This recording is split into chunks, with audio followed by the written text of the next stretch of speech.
Hello, this is BobbieLynn and welcome to the Country Cowbell.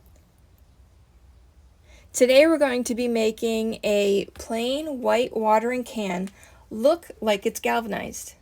So I hope you hit the subscribe and hit that notification bell and stay tuned for more videos.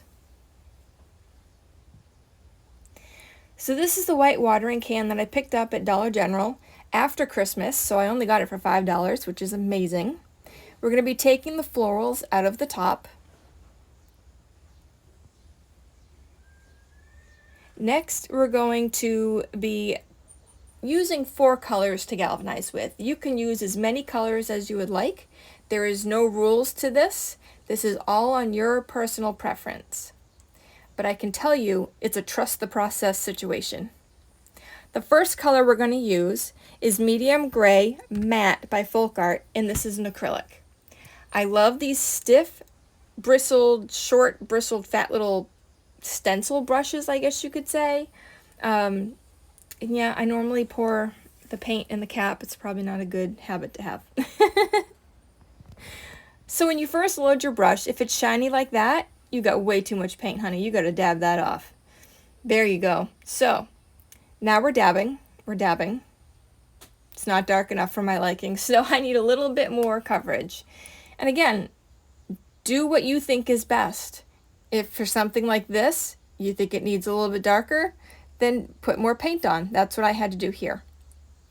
So you want to do up and down dabbing motions. No brush strokes, sweeping. We want up and down dabbing. Now with this part, I like to cover the whole surface. And when I say whole surface with this project, I mean 99% of the surface will be covered in this metal gray, or excuse me, medium gray. You'll see what I mean when I get to the end of this portion. I like to go in sections so I can see what I have done. This will apply when you start adding more colors to the project.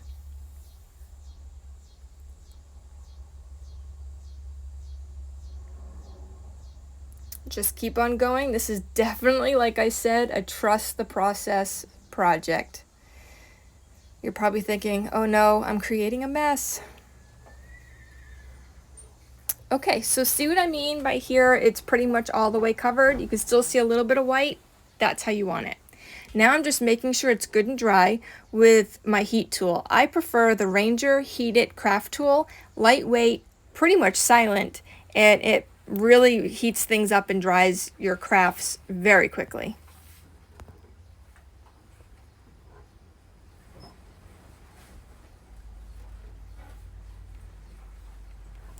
Even though we're not really going to see the inside, I still went around the edges.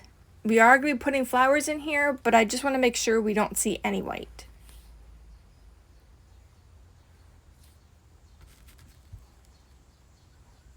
Now for our next color, we're going to use Gunmetal Gray. It's a metallic by Folk Art. Again, it's also an acrylic. Now you'll start to see how shiny and pretty that is? You'll start to see why I choose to go in sections. The more layers you do, it's easier to see where you've painted and where you haven't when you go in sections. I also want to point out that it doesn't really matter what order of color you go in. It just matters how you want it to look at the end. If you want it to be darker at the end of your project, have a dark color at the end. If you want it to be lighter, put your lighter colors towards the end. There's no rules.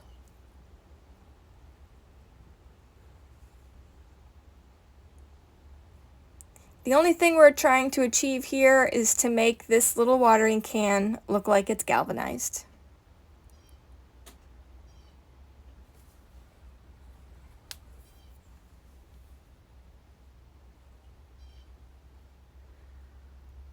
Again, with the pouncing motion up and down, no painting, no strokes. You don't want to see any brush strokes.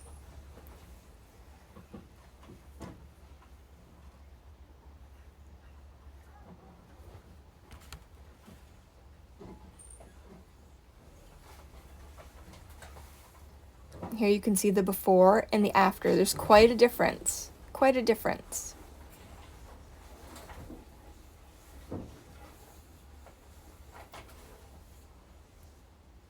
Now we're going to get the inside.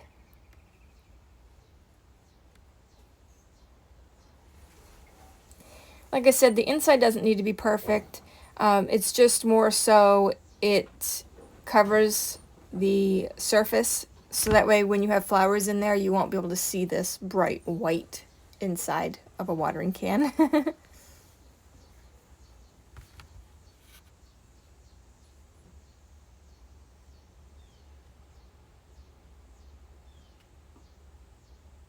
Again, if you like these type of DIYs, please feel free to subscribe, hit the thumbs up button and that notification bell so you get all the videos coming ahead.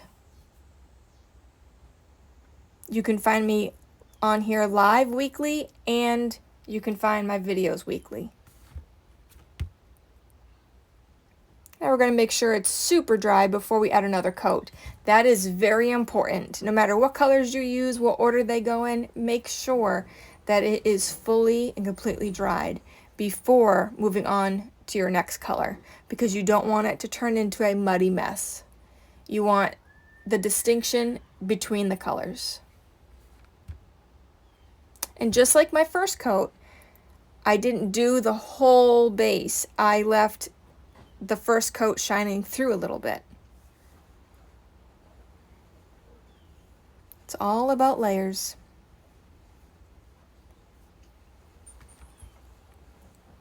Our next color is a really pretty color. This is Silver Anniversary Metallic by Folk Art. Again, it's another acrylic. You want to make sure that you mix it up. You want some matte and definitely some metallics.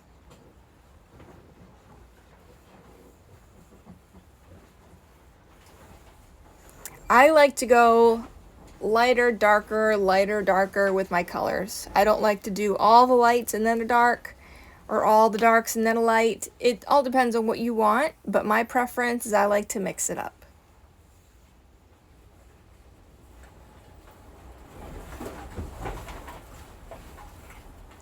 You can really hear the wind today. It's pretty breezy out there. As you can see, I'm going in sections. And I'm trying to move this so you guys can see it. The light from the ring light makes it really difficult to see, especially the metallic shades.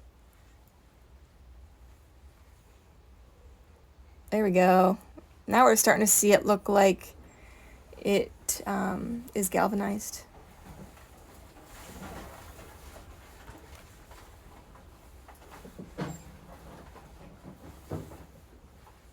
The bottom of the handle was not attached, so it's actually a good thing because I can move it to the side to paint underneath it.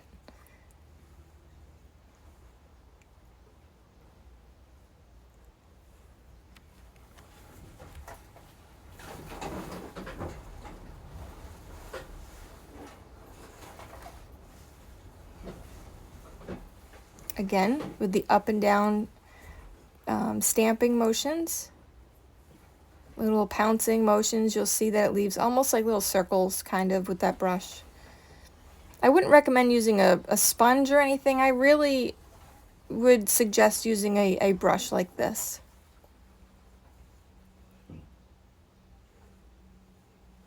There we go. That's looking galvanized. Gotta do the inside.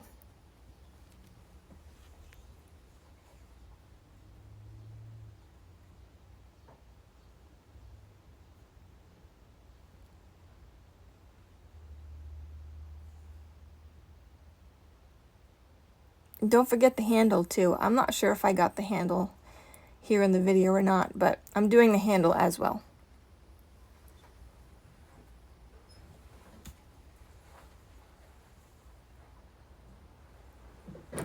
The next color is Galvanized Tin. That's a metallic also. It's by Anita's All-Purpose Craft Paint, and it's also an acrylic. This one's really pretty. So this is my last color that we're using.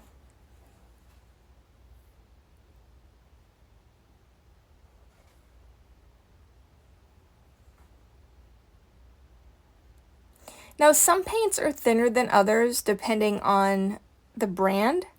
So this one being Anita's all-purpose craft paint, where all my others were folk art, I found that this one was a little bit thinner, so it left a little bit of bubbles, but when I dried it with my heat tool, just a little bit, and then I pounced over it again, when it was just tacky, the bubbles disappeared. So that's a little trick for you.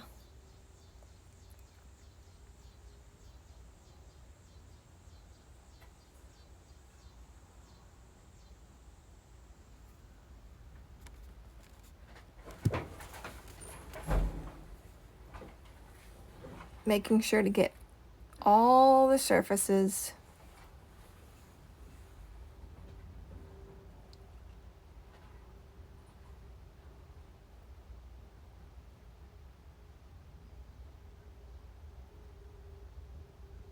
Looks pretty galvanized to me. What do you think?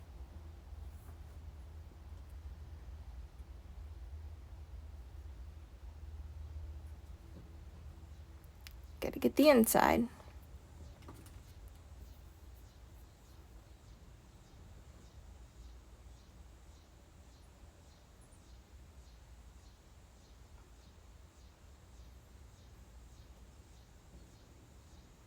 And all the products, the paint, all the tools, everything is linked down below in the description.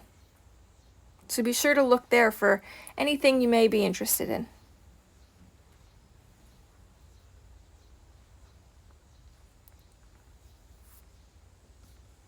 We need to glue this handle. So we're going to use my favorite hot glue gun, and that is the Sure Bonder high temp glue gun. I have other ones that are high end, and I keep going back to this little trooper of a glue gun. I absolutely love it. In this glue gun, I use Gorilla Glue sticks. Here is a piece of fabric that I coffee stained, and it came out kind of patchy, but it's okay. It still looks old and primitive to me. So I left this part in here so you can see that no project goes perfectly. I could have edited this out, but I didn't. I tore a piece of fabric, and I realized that it was just wasn't working out for what I wanted. It was just too thick, too wide. So I thought about a little bow, a knot on the handle, but then I'm like, no, I'm just going to tear it down, make it just a little bit thinner, because I really wanted this gingham check around the neck of the watering can. So when you rip your fabric, you have frayed edges. I really like that look. It's real primitive looking to me. You can go in any direction. You can go farmhouse. You can do anything you want with this galvanized watering can, but I kind of went a little bit in between farmhouse and primitive. You do whatever you like. There is no rule saying it has to be one or the other. Mix it up.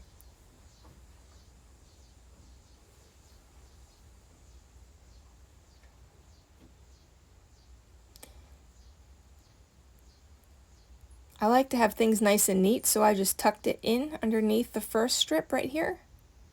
Careful, the glue is hot. Now I'm just cutting off the extra strings from tearing the fabric. Ta-da! Alright, so now I'm just tearing some fabric to make a bow. So you can't really see it, I have it out of frame, but I'm just making a little snip, and then I just tear the rest down. There is a right and a wrong direction to tear your fabric. I'll make another video for that.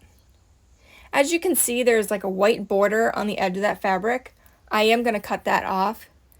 I want all the ends to be frayed. This little gadget here is my Bobbie. It is a lifesaver when it comes to making any kind of bows. You can make bows for crafts, bows for Christmas, bows for children's hair. You can make a big bow for your front door. Anything you want with this one. Again, I'll have this linked in the description below. So first I put my jute twine through the Bobbie. And I can make another video on how to make bows with this. I know a lot of people kind of get stuck, but it's really simple, and I'll show a really simple way to do it. Again, I'm cutting that fixed end off, so that way that end is frayed as well.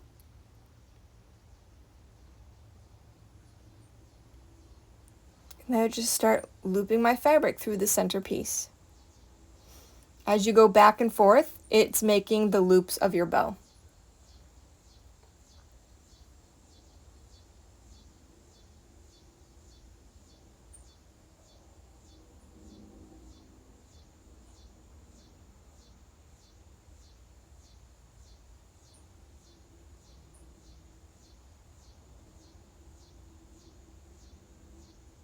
I always try to want to make my bows equal on each side, because before you know it, your bow is bigger than you thought it would be, and it's going to be pretty wonky. So it's always good to take your time and make the bow as symmetrical on each side as you can.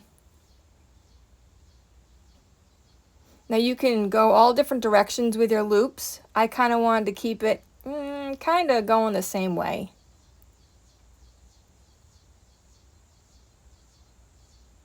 Here I thought, well, let's add some jute twine to it. So I'm adding a couple loops of jute twine to the center of my bow. You can use different types of fabrics, you can use ribbons. I really like using burlap, but I didn't have any to use for this project, so jute twine works.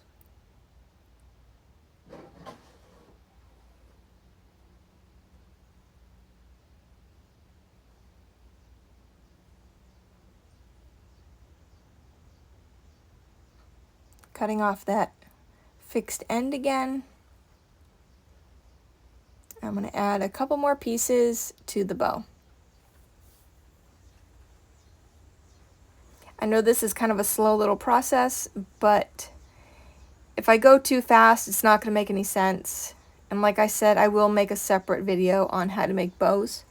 But for right now, I figured this might help somebody until then.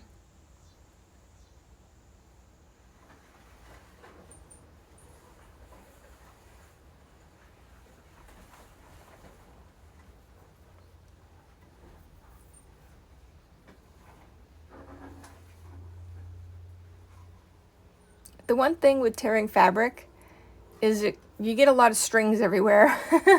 So always grab the strings when you can to get them out of the way, and just take a second and just throw them away, because if you put them to the side, they're just going to find a way just to attach themselves and to you and to your craft and to the neighbor's dog, whatever. And it's really a pain. So this is my last piece, and so you'll see this first when you're looking at the bow. So I'm just making one loop on each side with the two tails, one on each side, with this jute twine. Now I'm going to take the piece of jute twine that I put through first, and I'm going to pick up the ends and I'm going to make a knot.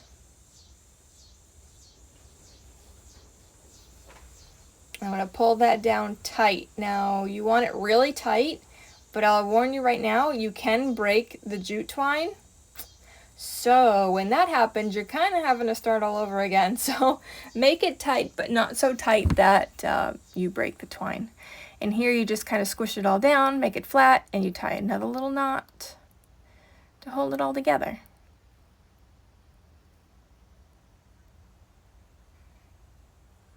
This is when you start to trim up your ends and you zhuzh it up. Get all the loops fluffy. If you have ribbon that's got wire on each side, it's even better. It really stands out. But this is just regular fabric, so it's going to be kind of a floppy bow. Here I thought, well, you know what? I put jute twine in the bow, so let's add just a piece of twine around the fabric on this watering can.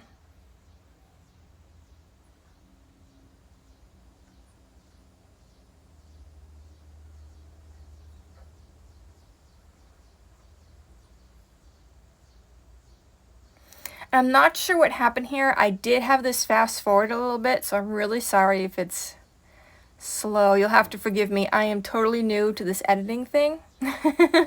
So I'm doing the best I can, guys. It'll get better, I promise. Now we're going to attach the bow.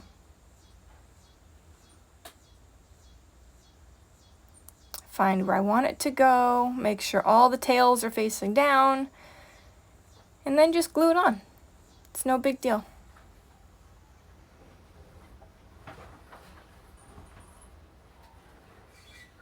A little bit of this hot glue, being Gorilla Glue, goes a long way.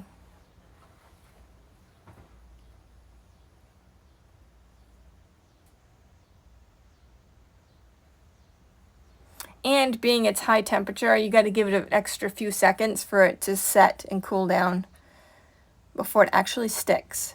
So now I'm just kind of fluffing it up the best that I can, being that it's just fabric.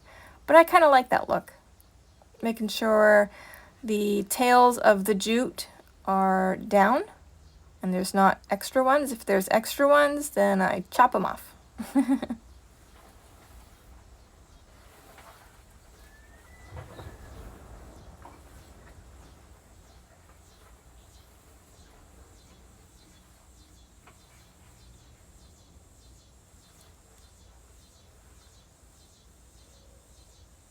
So that looks like a pretty nice little watering can right now, but it needs something else.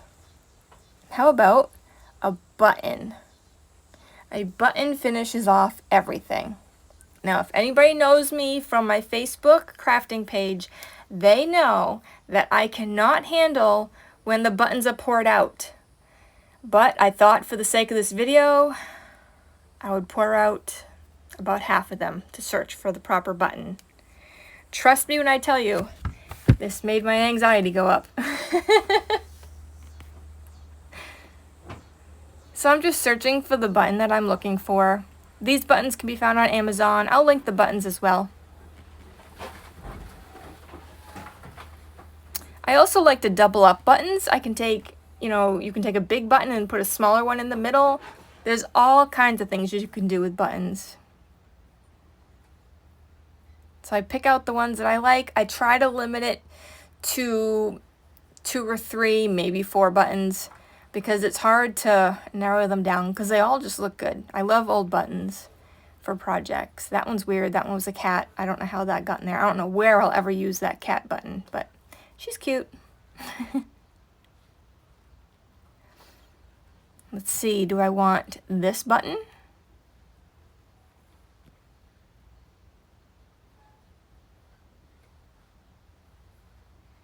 Or do we want this button?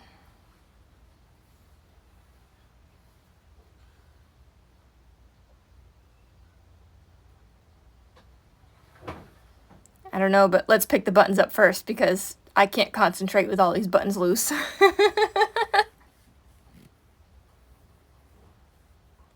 Almost got them. There we go. Now it's all sped up. Look at it go. I picked up that fast. Lock them babies in and on to the next part. All right. I chose, I believe, this button. Yep, I did. She's glued on already. I don't know how I missed that. Okay, told you my editing skills are not up to par, but they will be. Thanks for watching, guys. Here is your galvanized can. If you wouldn't mind to like, subscribe, and hit the notification